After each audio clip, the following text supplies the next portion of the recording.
In this edition of UTA Spotlight, we recap the night of Homecoming Bash. We also take a peek at Hump Day presented by UTA's National Pan-Hellenic Council. Additionally, we highlight various events on Homecoming Saturday. UTA Spotlight starts now.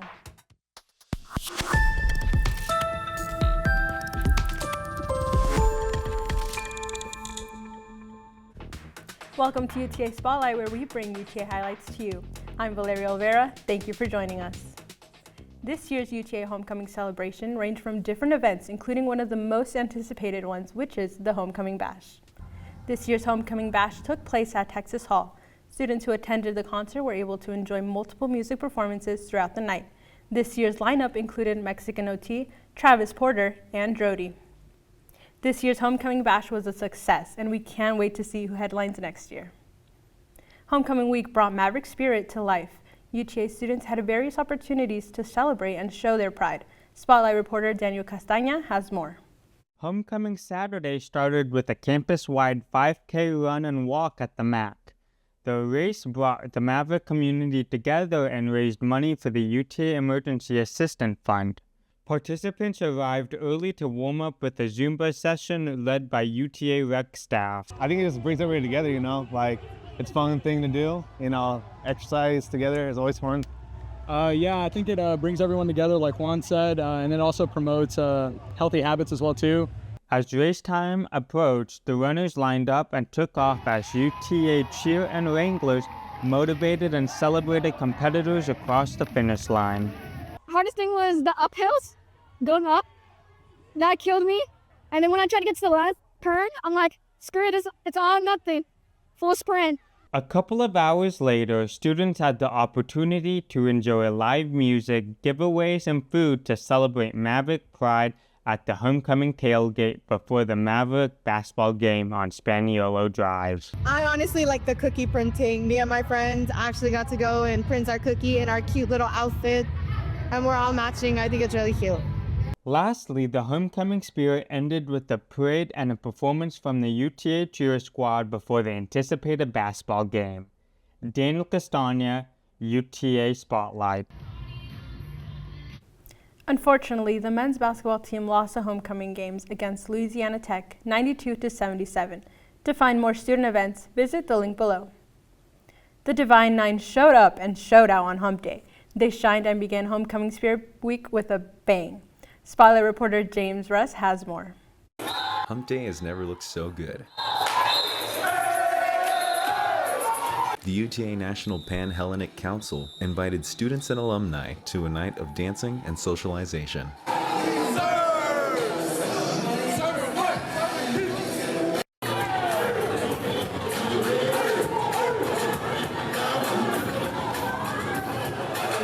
The event was an exciting segment of Spirit Week here at UTA, getting everyone amped for homecoming. The school in general, and I think all of us together, it's like a lot of fun. You get to meet new people. Like if they're in different majors, you don't ever get to see them, but at the events you get to. So you meet a lot of new people and just have fun. The night's main attraction was the sensational strolls,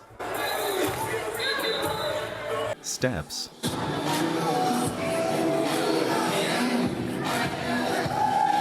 and chants performed by the Divine Nine sororities and fraternities. Onlookers were encouraged to get down with their own moves or hop in with the line dances. Beyond bolstering bodacious boogieing, the UTA NPHC and the Divine Nine focuses on offering a strong black community for its members and guides students through the many struggles that come with higher education. A sense of welcoming every time you step foot here on campus. I have to say that has done a lot for me and kind of kept my head on straight when it came to almost close to graduating here at UTA,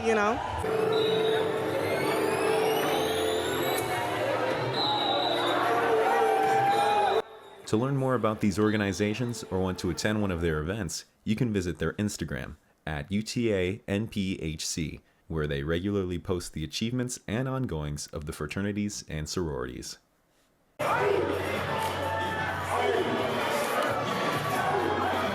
James Russ, UTA Spotlight. Homecoming Week offers something for everyone. We asked participants what they enjoyed most.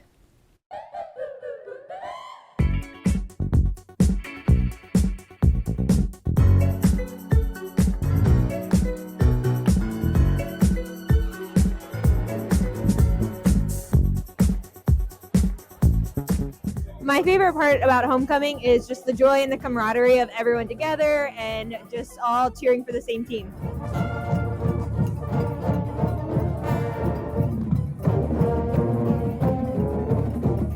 My favorite thing about homecoming was the student affairs tailgate. I think it was really great, and being at the green was really awesome that it was outside and so many students participated.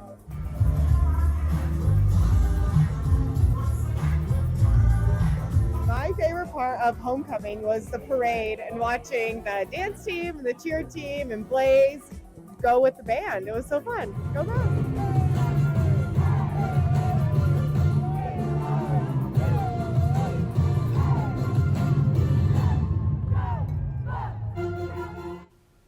Be sure to join in on the fun next year for homecoming activities at UTA. The University of Texas at Arlington has taken a major step in advancing health research with the grand opening of its new Clinical Research Imaging Center. This cutting-edge facility features a 3 Tesla MRI machine, one of the most advanced in the field. Reporter Angel had the opportunity to learn about the new MRI research facility. The UTA new $6.2 million Clinical Research Imaging Center is now officially open. Located in the Science and Engineering Innovation and Research Building, the 3,500 square foot facility is set to have research in areas like cardiovascular health. UTA President Jennifer Collins says this advanced technology is an example of how we foster an environment of collaboration and excellency, propelling UTA to the forefront of discovery. I see this like a great improvement for UTA campus, meaning that they can come up with innovative solutions which could eventually improve people's quality of life. But the center is not just for research, it offers hands-on learning for both undergrad and grad students, equipping them with the skills needed to success in the health innovation field. There's a wide variety of research that will be done at this imaging center, everything from brain imaging and brain health to cardiovascular disease to studying muscle skeletal abnormalities and ailments. The MRI's high resolution will help researchers explore complex topics such as Alzheimer's, dementia, and even decision-making process and cognitive science. The most exciting thing about this magnet is just how advanced it is. It's a brand new Siemens Vita 3T magnet, and they really didn't, it's just a really nice system. This is a monumental achievement for UTA and the community. For more information on the Clinical Research Imaging Center, visit circcenter.uta.edu. After this break, we took a look at the most recent protest against election results on campus. Additionally, we talk about how an individual on campus remains positive throughout the semester. Don't go anywhere. It's important to get a flu shot each and every year because flu viruses are constantly changing and immunity from the vaccine decreases over time. Flu vaccines are updated annually to work against that year's viruses. The best time to get your shot is in the fall, but getting it later can still help. Getting a flu shot lowers your risk of getting sick, and if you do happen to get flu, it's likely to be less severe. Many people decided to go out and vote on the last day of elections here on campus. Here's more from that special Elections Day coverage.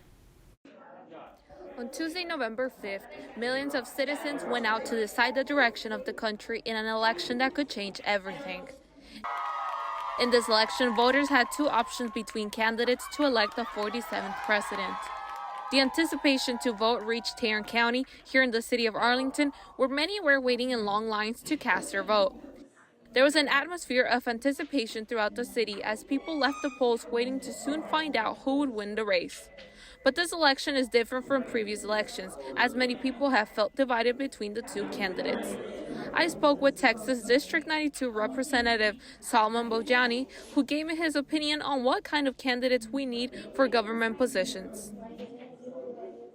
And I like elected officials that merge people together and say, we have so much more in common, and that's what I try to do in the Texas House of Representatives.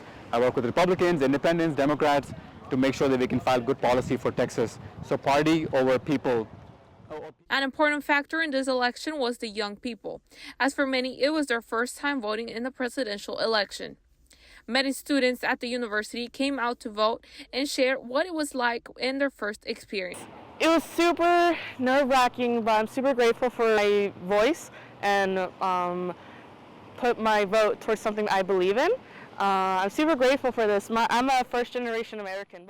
As the night fell, many in the county gathered to wait and watch the live vote count together, as well as sharing up the way to see which candidate would be the winner in this election.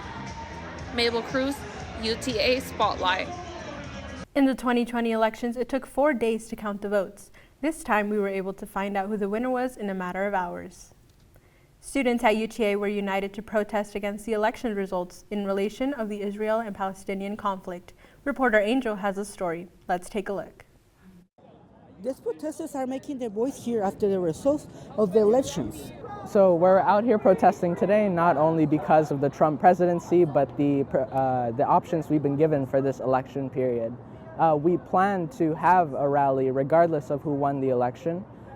Because the choices we've been presented with are very rotten. The rally specifically was going to be about Palestine. And as I'm sure many people know, both candidates that we were forced to choose from don't have very good policies when it comes to Palestine. They are for the continued funds of Israel, the weapons sales, and therefore the continued genocides. As we just heard, this protest was planned months ago regarding the election results, since many of the voters didn't feel like they have the variety of candidates and the policies against Israel and Palestinian conflict in the Middle East. Everyone has the right to peaceful protest. No matter which side you're on, treat each other cordially during these protests. At UTA, there is a special person on campus who we are lucky to call our campus hero. The fall semester is coming to an end. Students are being overloaded with work and will soon have to start studying for finals. There are a lot of students who are becoming stressed and who are beginning to lose hope. But there's one person on campus who will always have hope. The amazing Spider-Man is currently enrolled at UTA and feels the same way that the students do. Spider-Man explains his favorite part of his job. You know, it feels great. I love making people smile. I love making people's day.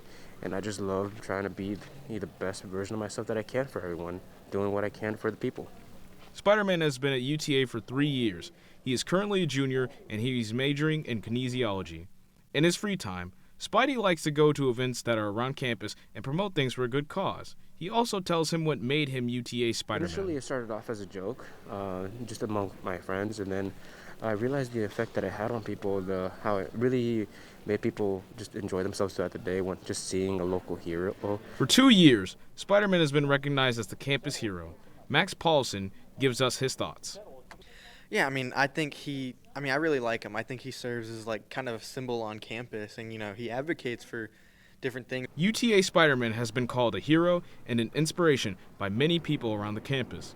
He reminds the students that even the heroes need a break sometimes. Nick Malone, Arlington Sentinel News. Spider-Man is on campus pretty frequently, so if you ever have a chance to see him, be sure to say hi or get a picture with him. You may not have known that UTA hosts some wildlife on campus. Reporter Jay Jacinto tells us more. The Campus Cat Coalition is a nonprofit student organization at UT Arlington centered around the well-being of the 150-plus cats on campus. CCC member Kaz tells us what the objective of the organization is. Our main goal is to kind of keep the population of feral cats on UTA campus, UTA grounds, protected, keep the population as low as we possibly can. So our main goal is to TNR, trap, neuter, return, to keep the population in check and to make sure that these cats are able to live the lives they are able to live most freely, to make sure that they are fed and watered, and also that they are getting vet visits if and when they need them. Feeding head Megan DiGiovanni tells us how she got started with the CCC. So I personally have 5 cats at home. I always have loved cats, and I had a friend who was a part of the coalition, and she was like, hey, come join me in this meeting, and I was like, sure, and I went to the meeting, and I was like, wow, this is awesome, and first chance I got to apply for being an officer I took, and here I am. Kaz continues by explaining the importance of the organization. It's important, I mean, for the obvious reason that just kind of creates a sense of camaraderie with the members. Just from that aspect, I think it's a really good opportunity for people who love animals, love cats, to kind of get involved with one another. But from like a kind of like ecological, like community standpoint, keeping the population of feral cats in control significantly helps the local wildlife. Just because, despite the fact that no matter what we do, because they're feral cats, they will inevitably kill, other wildlife. Trying to keep that population down will help eliminate or kind of minimize that damage that they're causing. Megan tells us how people can help the cats. So best way for people to get involved and help us, even if you're not immediately close by, is donations. We are a nonprofit, so we are strictly funded by volunteers and donations. If you're in the area, if you have a spare bathroom, if you have a spare bedroom, to foster cats is a really big deal. Most of what we do relies on availability of places to house these cats. So fostering is huge for us, and then donations, of course, because vet bills can rack up quite a bit. Megan mentions the growth of the organization. Yeah, so we're trying to grow a bit. We are getting established as an official nonprofit here in Arlington, where we can do outreach farther than the campus. But specifically on campus, we are rebuilding some of our feeding stations. We are making more of them because our cat population is slowly growing. For more information, check out their website listed below or follow their Instagram at Cats of UTA. Jay Jacinto, UTA Spotlight. That's all we have for this edition of UTA Spotlight. To stay up to date with us, follow us on Facebook, Instagram, and X at Math Media UTA. And don't forget to subscribe to our YouTube channel so you never miss a highlight. I'm Valeria Olvera. Thank you so much for joining us. See you next semester, Mavericks. Mav up.